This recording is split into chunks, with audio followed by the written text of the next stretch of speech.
The morning sun filtered through the weathered curtains of Roberto's modest kitchen, casting long shadows across the worn tile floor.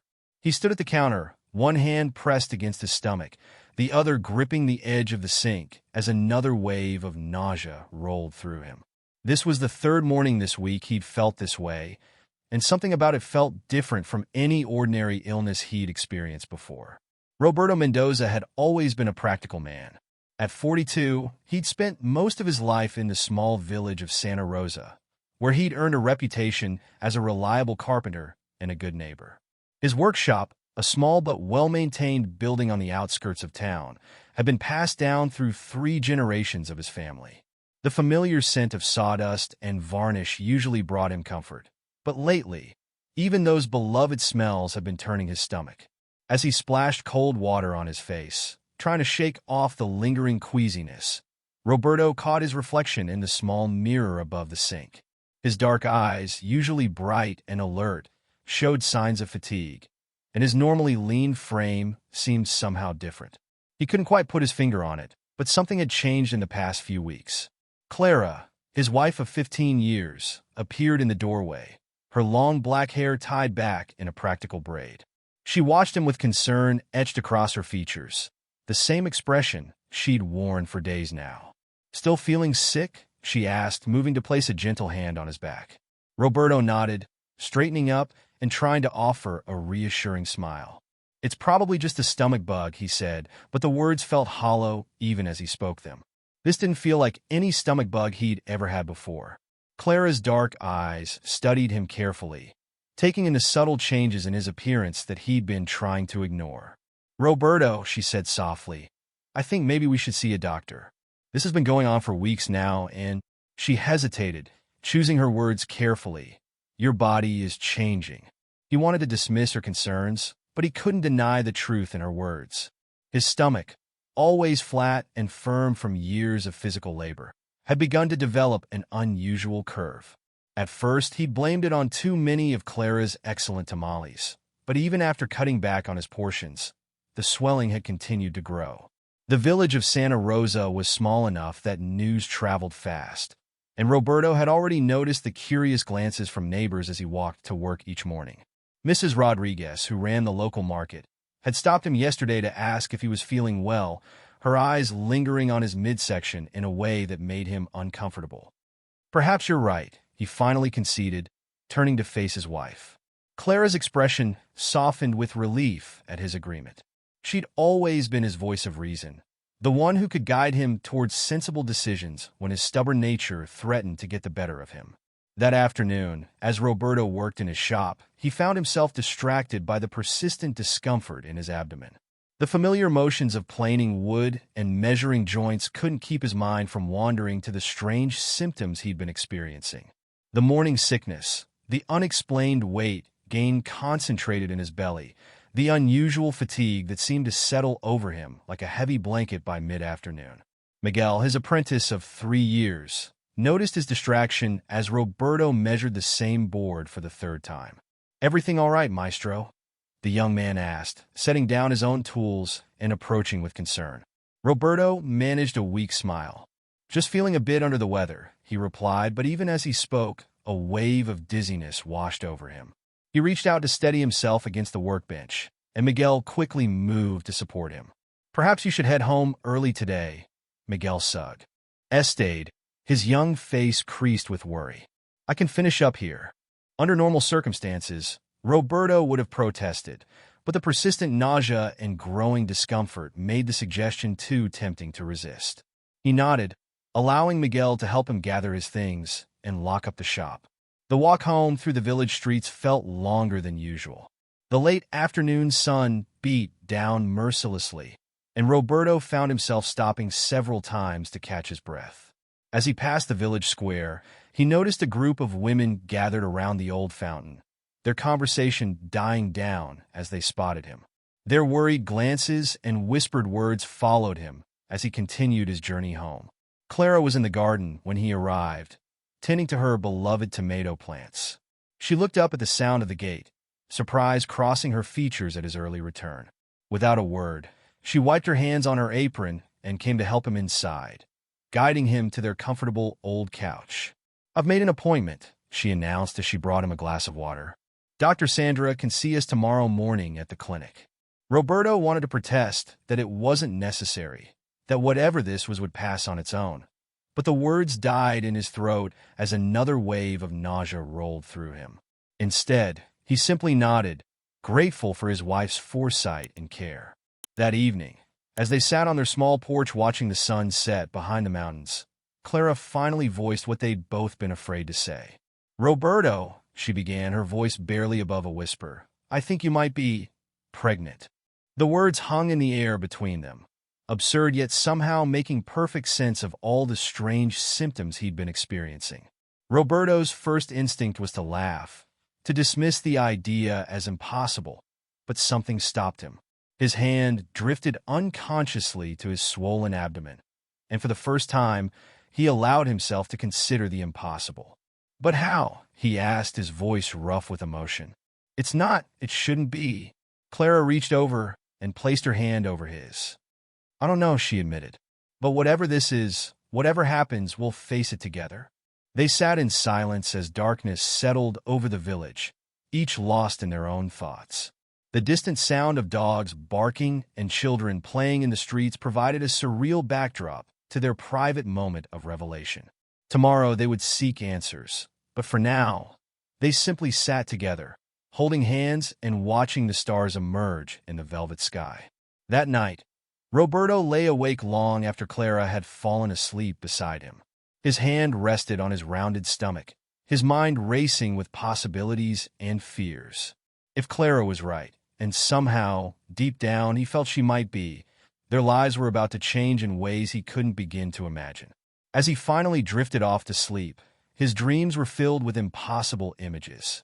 His body transforming, his workshop filled with the sound of baby cries, and Clara's smiling face as she held their miracle child. When he woke the next morning, the dreams lingered like morning mist, both beautiful and terrifying in their implications.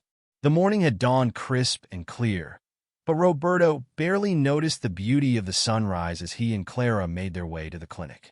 Each step felt weighted with anticipation and fear. The village was just beginning to stir. Shopkeepers sweeping their storefronts, early risers heading to work in the fields, and the smell of fresh bread wafting from Senora Martinez's panaderia. Under normal circumstances, these familiar sights and sounds would have brought comfort, but today they seemed somehow distant, as if Roberto was watching them through a veil. Dr. Sandra's clinic sat at the edge of the village square, a modest two-story building painted a cheerful yellow that now seemed almost mockingly bright.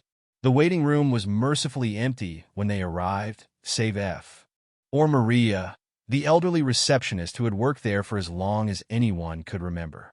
Her eyes widened slightly at Roberto's obvious condition, but years of professional discretion kept her from commenting beyond a gentle good morning as she processed their paperwork. The examination room felt unusually cold, or perhaps it was just Roberto's nerves making him shiver.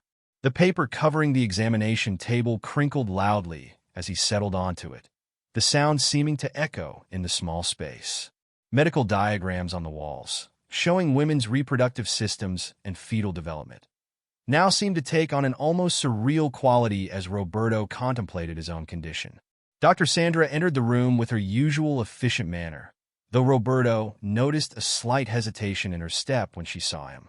She was a woman in her 50s with silver-streaked black hair pulled back in a neat bun and wire-rimmed glasses that caught the fluorescent light as she moved. Her face showed the kind of compassionate wisdom that came from decades of treating generations of village families. "Roberto, Clara," she greeted them, pulling up a rolling stool to sit beside the examination table. "I understand you've been experiencing some unusual symptoms?" Her tone was professional, but Roberto could detect an undercurrent of curiosity.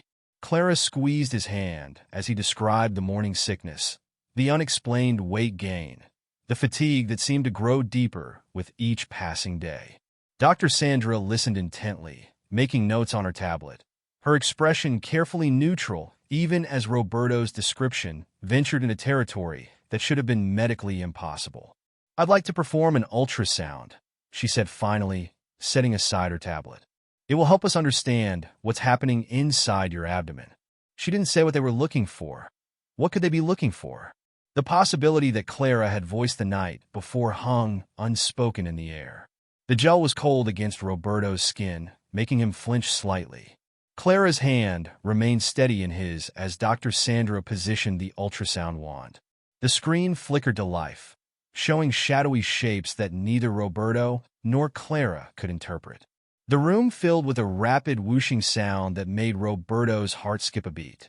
Dr. Sandra's expression changed suddenly, her professional demeanor cracking slightly as she stared at the screen. Without a word, she adjusted the wand's position, her movements becoming more precise, more focused. The whooshing sound seemed to multiply, filling the small room with a chorus of rapid heartbeats. I need to consult with some colleagues, Dr. Sanders said finally, her voice carefully controlled. Please wait here. She quickly wiped the gel from Roberto's stomach and hurried from the room, leaving Roberto and Clara to exchange worried glances. Minutes stretched like hours as they waited. The morning sun had risen higher, sending shafts of light through the small window to create patterns on the linoleum floor. Roberto counted the ceiling tiles, tried to read the titles of medical textbooks on the nearby shelf. Anything to keep his mind from spinning with possibilities. When Dr. Sandra returned, she wasn't alone. Dr. Ramirez from the regional hospital accompanied her, along with two other specialists whose names Roberto didn't catch in the blur of introductions that followed. They gathered around the ultrasound machine as Dr. Sandra reapplied the gel and positioned the wand once more. The room fell silent except for the mysterious whooshing sounds as the doctors studied the screen, occasionally pointing and whispering among themselves. Roberto felt Clara's hand tighten around his as the tension in the room grew palpable. Finally, Dr. Sandra turned to face them, her expression a mixture of amazement and concern. Roberto, Clara, she began, removing her glasses and cleaning them nervously with the hem of her lab coat. What I'm about to tell you is unprecedented. She paused, seeming to search for the right words. The ultrasound shows that you are indeed pregnant, Roberto, but it's not just one baby. We're detecting multiple fetuses. In fact, she glanced back at the screen for confirmation. We can see 10 distinct heartbeats. The world seemed to tilt sideways as Roberto processed her words. 10 babies. The impossibility of it all, a man carrying children, and not just one but 10, made him feel lightheaded. Clara's grip on his hand had become almost painful, but he barely noticed. How? Clara's voice sounded distant, as if coming from the end of a long tunnel. How is this possible? Dr. Ramirez stepped forward, his expression grave. We don't know, he admitted. This case is unlike anything in medical literature. We'll need to run more tests, monitor the situation carefully. But what we can see clearly is that there are 10 developing fetuses, and they all appear to be mostly normal. The pause before mostly sent a chill down Roberto's spine. Mostly, he managed to ask, his voice barely above a whisper. The doctors exchanged glances before Dr. Sandra continued. 9 of the fetuses show typical development for their estimated gestational age. The 10th, she hesitated, shows some unusual characteristics that we'll need to investigate further. The 10th, Dr. Sandra continued, her voice growing more hesitant, shows anomalies in its structure and development that we haven't seen before. The imaging isn't entirely clear, but there's something about its formation that doesn't follow typical fetal development patterns. Roberto felt his chest tighten as fear gripped him. Clara leaned closer, her arm wrapping protectively around his shoulders as Dr. Ramirez pulled up several images on a nearby monitor. The grainy black and white photos showed what looked like a cluster of shapes. 9 clearly definable forms with tiny limbs and heads, and one something else. The 10th shape seemed somehow different, its edges less defined, its structure more amorphous than its siblings. We'll need to schedule regular monitoring, Dr. Sanders said, her professional demeanor returning as she focused on practical matters.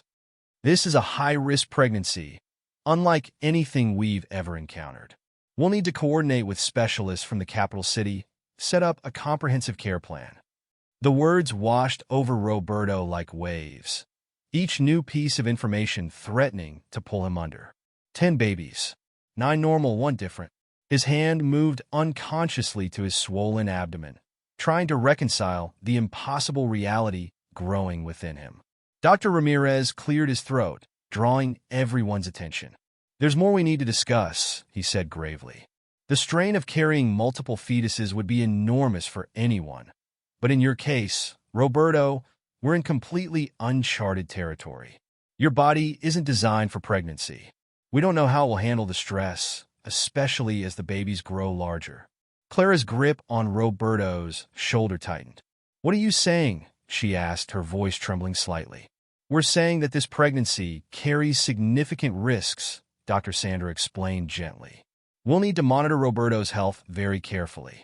There may come a point when bed rest becomes necessary, and we should prepare for the possibility of a premature delivery." The room fell silent as the implications sank in. Through the window, Roberto could hear the sounds of normal village life continuing. Children laughing as they passed by on their way to school, the distant bark of dogs, the rumble of a delivery truck. How strange that the world could continue so normally when his own had just been turned upside down. "I understand if you need time to process this," Dr. Sanders said softly. "But we should begin making arrangements as soon as possible. The regional hospital will need to be involved, and we should consider bringing in specialists from abroad.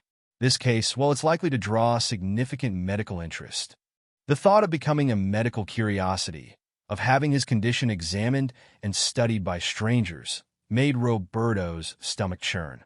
Or perhaps it was morning sickness again. He could no longer tell the difference between physical discomfort and emotional distress. Clara seemed to sense his rising panic. "Perhaps we could have a moment alone?" she asked the doctors. They nodded understanding and filed out of the room, leaving Roberto and Clara in a silence heavy with implications. As soon as the door closed behind them, Roberto's carefully maintained composure crumbled. Tears he hadn't realized he'd been holding back began to flow freely. Clara pulled him close, her own tears falling into his hair as she held him. 10 babies, he whispered against her shoulder. "How can this be happening? How can I possibly—" "We'll figure it out," Clara assured him, though her voice wavered with uncertainty. "We're not alone in this. The doctors will help us, and the village. You know how everyone comes together in times of need." Roberto thought about their modest home, barely large enough for the two of them. He thought about his carpentry shop, the orders he needed to fill, the responsibilities he couldn't simply abandon. He thought about the curious stares and whispers that would only grow as his condition became more obvious. "What about the 10th baby?" he asked, voicing the fear that had been growing since the doctors first mentioned the anomaly. "What if something's wrong? What if I've somehow... What if it's my fault because this shouldn't be possible in the first place?" Clara pulled back slightly, taking his face in her hands and forcing him to meet her eyes. "Listen to me," she said firmly. "None of this is your fault. This is a miracle, a strange, frightening, wonderful miracle. Whatever happens, whatever that 10th baby turns out to be, we'll face it together." A knock at the door interrupted them, and Dr. Sandra poked her head in. "I'm sorry," she said apologetically, "but we really should discuss your care plan. And," she hesitated briefly, "there are some forms we need you to sign. Given the unique nature of your case, we'll need your consent for various tests and procedures." Roberto wiped his eyes and straightened up, trying to reclaim some semblance of composure. Clara helped him sit up properly on the examination table, keeping one arm around his waist for support. The rest of the morning passed in a blur of paperwork, discussions about prenatal care, and scheduling of future appointments. Blood was drawn, measurements were taken, and more ultrasound images were captured for the medical records. Each new test, each form signed, made the reality of their situation more concrete. By the time they left the clinic, the sun was high in the sky, and the village square was busy with the usual midday activities. Roberto felt exposed as they walked home, certain that everyone could somehow see the truth of his condition, could sense the impossible life growing within him. They were barely halfway home when Mrs. Rodriguez emerged from her market, hurrying over with concern evident on her face. "Roberto, Clara, are you all right? I saw you going to the clinic this morning, Her voice trailed off as she took in their shell-shocked expressions. Clara squeezed Roberto's hand, silently asking if he wanted to share the news. He hesitated, knowing that once they told one person, the whole village would know by sunset. But keeping such a massive secret seemed impossible, especially as his condition would become more obvious with each passing day. Roberto took a deep breath, steadying himself against Clara's supportive presence. "Senora Rodriguez," he began quietly, "we're going to need the community's support in the coming months. He paused, the words still feeling strange on his tongue. "I'm expecting babies. 10 of them." Mrs. Rodriguez's weathered face cycled through a range of emotions: disbelief, confusion, shock, and finally, a kind of wondering acceptance. In a village as old as Santa Rosa, where stories of miracles and strange occurrences had been passed down through generations, perhaps even this wasn't entirely beyond belief. "Dios mío," she whispered, crossing herself. Then, without hesitation, she stepped forward and embraced Roberto. "What do you need? What can we do to help?" Her immediate acceptance brought fresh tears to Roberto's eyes. Clara answered for him, her voice thick with emotion. "We're still trying to figure that out ourselves. The doctors say it's going to be a difficult pregnancy, and we'll need to make many changes." Mrs. Rodriguez nodded decisively. "I'll speak with the village council. We'll organize support meals, help with your carpentry work, whatever you need." She paused, looking thoughtful. "My Carlos, he's good with construction. Perhaps he could help expand your house? You'll need more room for 10 little ones." The practical considerations of their situation began to pile up in Roberto's mind. Cribs, diapers, clothes, medical expenses, the physical modifications their home would need. The magnitude of it all threatened to overwhelm him again. But Mrs. Rodriguez's matter-of-fact approach somehow made it seem more manageable. "Come," she said, taking Roberto's arm. "You look like you need to sit down. Let's go into the market where it's cool, and we can talk about what needs to be done." The familiar interior of the market, with its shelves of colorful products and the perpetual scent of fresh fruit and spices, provided a comforting backdrop as Mrs. Rodriguez settled them at the small table she kept near the counter for elderly customers who needed to rest. She bustled about, bringing them cold water and insisting Roberto eat something. "For the babies," she said firmly, placing a plate of fresh fruit before him. As they sat there, other villagers began to drift in, drawn by curiosity or their usual shopping needs. Mrs. Rodriguez took it upon herself to share the news, her protective presence shielding Roberto and Clara from having to explain multiple times. The reactions varied. Some crossed themselves like Mrs. Rodriguez had, others stood in stunned silence. A few younger children had to be shushed when they asked loud questions about how a man could have babies. But overwhelmingly, the response was one of support. Senora Gutierrez, who ran the fabric shop, immediately began making lists of materials she'd need to make baby clothes. Old Mr. Ramirez, the retired builder, started sketching plans for house modifications on the back of a receipt. Young Miguel appeared from the carpentry shop, having heard the news, and promised to handle all the current orders so Roberto could rest. The news spread through Santa Rosa like wildfire, and by late afternoon, their modest home had become the center of village attention. Women arrived with covered dishes and promises of more to come. Men offered their skills for whatever construction or modifications would be needed. Children brought small gifts, handmade drawings, tiny knitted booties one girl's grandmother had made, a small wooden toy Miguel had quickly carved during his lunch break.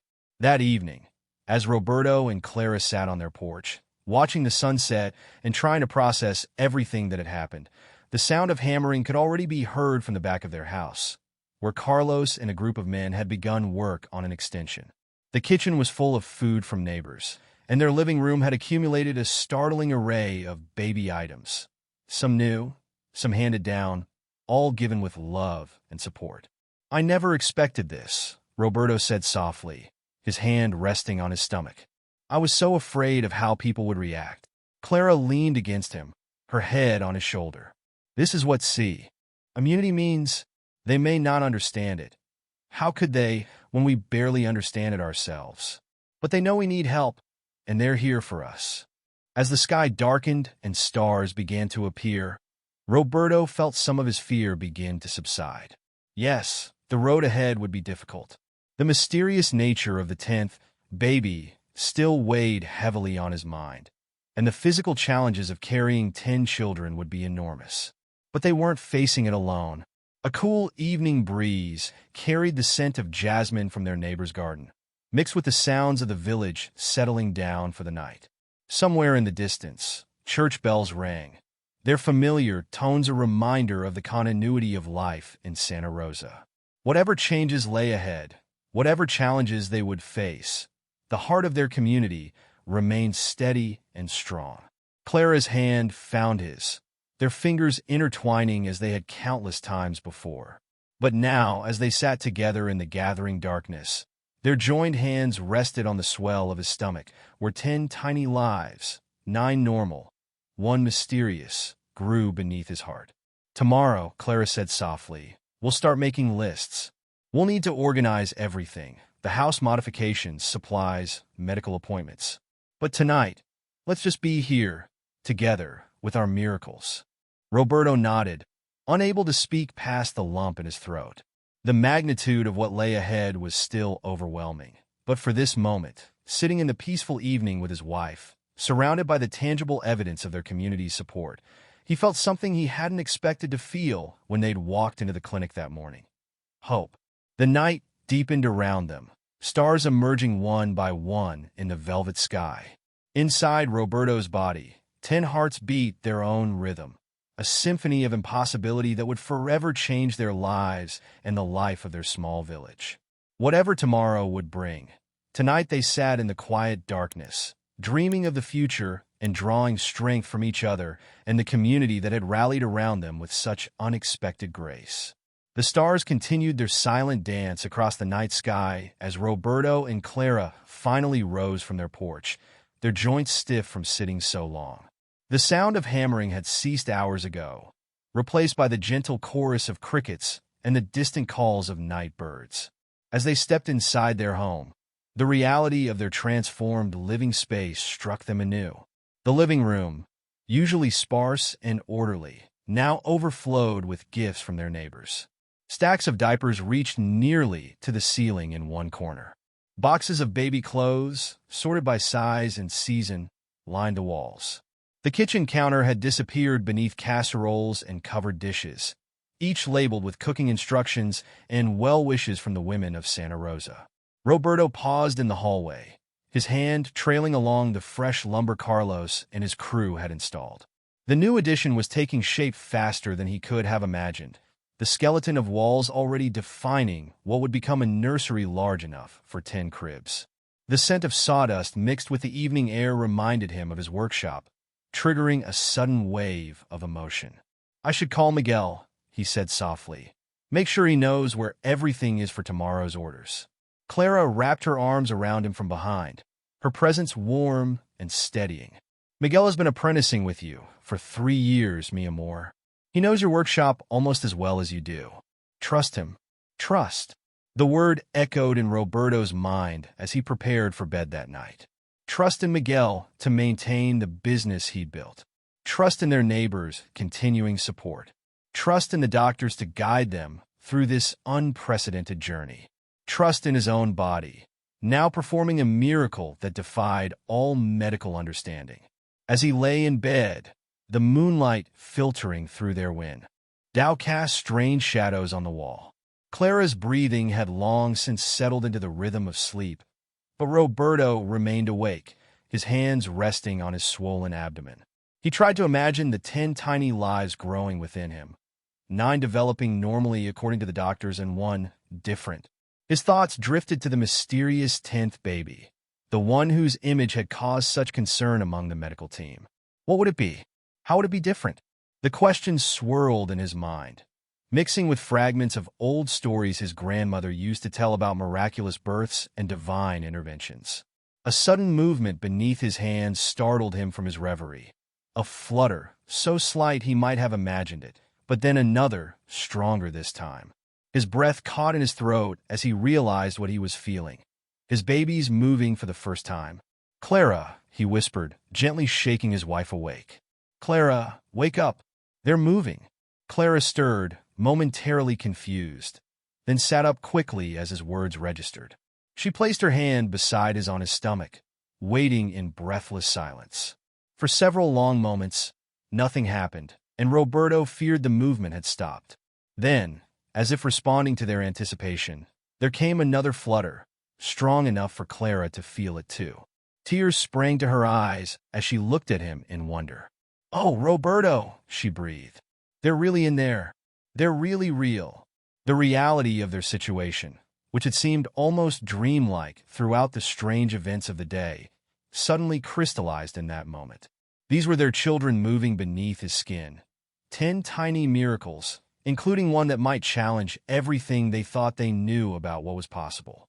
Unable to sleep, they spent the next few hours talking softly in the darkness, making plans and sharing fears.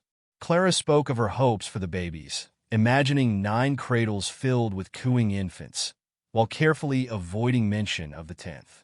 Roberto shared his anxieties about the physical challenges ahead, about maintaining his business, about the changes their lives would undergo.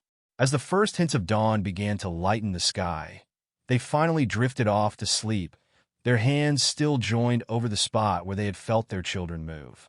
In his dreams, Roberto saw 10 small figures, 9 of them clear and distinct, the 10th a shimmer of light that he couldn't quite bring into focus. The morning brought new challenges and adjustments. Roberto woke to find his work clothes no longer fit comfortably over his growing belly. Clara disappeared into the village and returned an hour later with several sets of loose-fitting garments that the women had worked through the night to alter for him.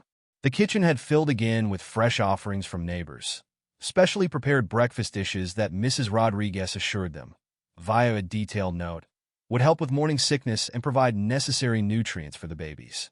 The construction crew arrived early, their tools creating a steady rhythm as they continued work on the extension.